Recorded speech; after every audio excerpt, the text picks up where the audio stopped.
ओम नमो भगवते वासुदेवाय नमः। आप सभी भक्तजनों का दिन शुभ मंगलमय और भगवान श्री हरि विष्णु की कृपा से भरपूर हो। भगवान विष्णु नारायण आपने ही अपनी दिव्य माया से इस संपूर्ण सृष्टि की रचना की है और आप ही इसका पालन कर रहे हैं। आपको बारंबार प्रणाम है, जिसने अपने मन, वचन और कर्म से स्वयं को भगवान नारायण की श्री चरणों में समर्पित कर दिया है। वास्तव में वही मनुष्य धन्य है, उसका जीवन सफल हो जाता है और अंत समय में उसे भगवान की कृपा अवश्य प्राप्त होती है। तो आइए भक्तों, अब श्रद्धा और भक्ति के साथ सुनते हैं पुरुषोत्तम मास महात्म्य का दूसरा अध्याय। तो भगवान सूत जी बोले, जब राजा परिचित भगवान श्री सुखदेव जी से श्रीमद् भागवत कथा सुनकर मोक्ष को प्राप्त हुए, तब मैं उन महान ब्राह्मणों के दर्शन करने के लिए यहाँ आए जो यज्ञ में दीक्षित होकर तप और वेद मंत्रों में लीन थे। उन पुण्यात्मा ब्राह्मणों का दर्शन करके मैं स्वयं को धन्य और कृतार्थ मानता हूँ। तब वहाँ उपस्थित ऋषियों ने कहा कि हे सूत जी, संसार की अन्य व्यर्थ बातों को त्याग कर भगवान श्री कृष्ण की जो दिव्य कथा आपने वेदव्यास जी के श्रीमुख से सुनी है, वही अमृत के समान श्रेष्ठ और कल्याणकारी है। इसलिए आप हम सबको वही अद्भुत और पुण्यदायक कथा सुनाइए, जिसका श्रवण करने से मनुष्य का मन शांत होता है और आत्मा को परम आनंद प्राप्त होता है। तो सूत जी बोले कि यदि मैं निम्न कुल में उत्पन्न हुआ हूँ, फिर भी आप जैसे महान ऋषियों मुझसे प्रश्न कर रहे हैं, यह मेरे लिए अत्यंत सौभाग्य की बात है।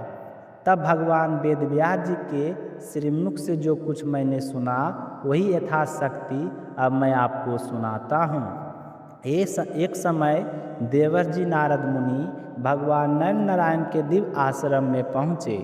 वहाँ आश्रम अत्यंत पवित्र और अद्भुत था। वहाँ अनेक तपस्वी, सिद्ध पुरुष और देवता निवास करते थे।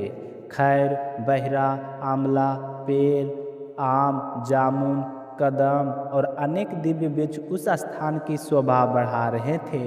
तब भगवान विष्णु के चरणों से निकली पवित्र गंगा और अलकनंदा नदी वह कल कल ध्वनि करती हुई बह रही थी।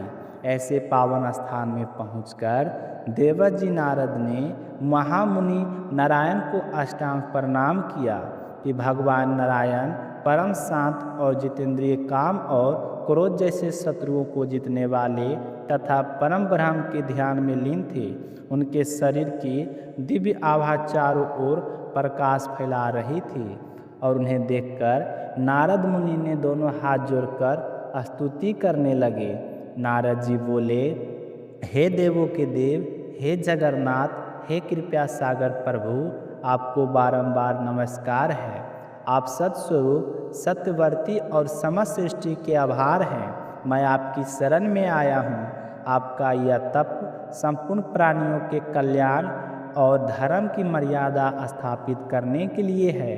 यदि आप तपस्या ना करें तो कलयुग में एक मनुष्य के पाप से पूरी पृथ्वी दूषित हो जाए और एक मनुष्य के पुण्य से संपूर्ण संसार कल्याण हो जाए। पूर्व युगों में एक व्यक्ति के पाप का प्रभाव सब पर पड़ता था, लेकिन कलयुग में केवल वही व्यक्ति अपने कर्मों का फल भोगता है। यह सब आपकी तपस्या और धर्म व्यवस्था का ही प्रभाव है। हे प्रभु, कलयुग के प्राणी विषय वासनाओं में डूबे हुए हैं। स्त्री और पुरुष मोह माया में फंसे हुए हैं। ऐसे समय में कौन सा उपाय मनुष्य का कल्याण कर सकता है और कौन सी कथा सुनने से जीव का उद्धार हो सकता है? मैं यही जानने की इच्छा से ब्रह्मलोक से आया हूँ। तो वेदों में कहा गया है कि भगवान विष्णु उपकार करने वालों में सर्वोत्तम है। इसलिए हे प्रभु, लोक कल्याण के लिए ऐसी पुण्य कथा सुनाइए जिसका केवल श्रवण करने मात्र से मनुष्य निर्भय होकर मोक्ष को प्राप्त कर सके। तो सूत जी बोले कि नारद जी के ऐसे मधुर और परोपकार से भरे वचन सुनकर भगवान नारायण प्रसन्न उठे और मुस्कुराते हुए उन्होंने पुण्यदायक कथा कहना आरंभ किया। तो श्री नारायण बोले कि हे नारद, इस जगत की रचना करने वाले भगवान अनंत कर्मों का वर्णन कौन कर सकता है। आप स्वयं भी भगवान के दिव्य चरित्रों को जानते हैं।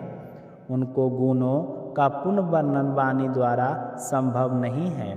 फिर भी मैं तुम्हें अद्भुत पुरुषोत्तम महात्म्य सुनाता हूँ, जो दरिद्रता, दुख, वैश्य और पापों का नाश करने वाला है, या यश देने वाला, उत्तम संतान देने वाला और अंत में मोक्ष प्रदान करने वाला है। इसलिए मनुष्य को शीघ्र ही इसका आश्रय लेना चाहिए। तो नारद जी बोले कि हे मुनिवर, यह पुरुषोत्तम नाम किस देवता का है, इसका महात्म्य क्या है। यह सब अत्यंत अद्भुत प्रतीत होता है, कृपया विस्तार पूर्वक बताइए। तो सूत जी बोले, नारद जी के प्रश्न को सुनकर भगवान नारायण कुछ क्षण ध्यान में लीन हुए और फिर बोले। श्री नारायण बोले, पुरुषोत्तम, इस मास का नाम यूं ही नहीं पड़ा। इस मास के स्वामी स्वयं दया सागर भगवान पुरुषोत्तम श्री हरि है। इसी कारण ऋषि मुनि इसे पुरुषोत्तम मास कहते हैं।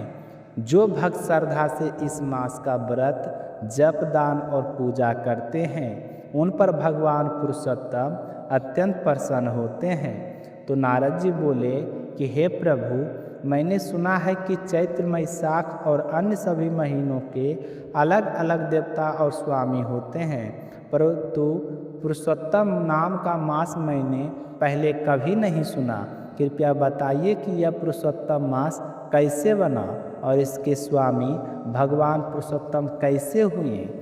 तो हे कृपानिधान प्रभु, इस मास का स्वरूप क्या है, इसमें किस प्रकार स्नान करना चाहिए, कौन सा दान करना चाहिए, जब तप, उपवास और पूजा का क्या विधान है, इस मास में कौन से देवता प्रसन्न होते हैं और भक्तों को कौन सा फल प्रदान करते हैं, कृपया यह सब विस्तार से कहिए।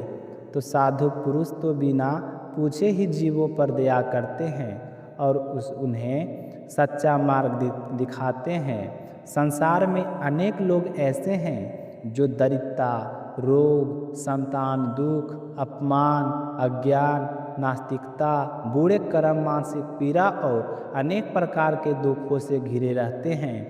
कोई रोगी है, कोई शौक से पीड़ित है और कोई अपने प्रियजनों के वियोग में दुखी है, कोई दर दर भटक रहा है।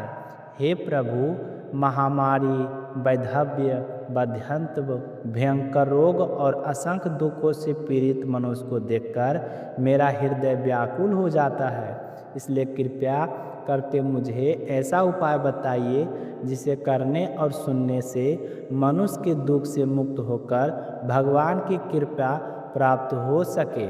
तो देवत जी नारद के ऐसे मधुर, करुणा और लोक कल्याण से भरे वचन सुनकर भगवान नारायण चंद्रमा के समान शांत हो गए और गंभीर स्वर में बोले। और भक्तों, इसी के साथ पुरुषोत्तम मास महात्म्य के दूसरे अध्याय की कथा यहीं पूर्ण होती है। अब अगले अध्याय में हम भगवान नारायण कौन सा अद्भुत रहस्य बताएंगे, यह हम कल की कथा में सुनेंगे। तब तक के लिए भगवान श्री हरि का नाम लेते रहिए, भक्ति में मन लगाइए और प्रेम से बोलिए भगवान विष्णु की जय हो, श्री कृष्ण कन्हैया लाल की जय हो, समस्त देवी देवताओं की जय हो। जय श्री कृष्णा। राधे राधे।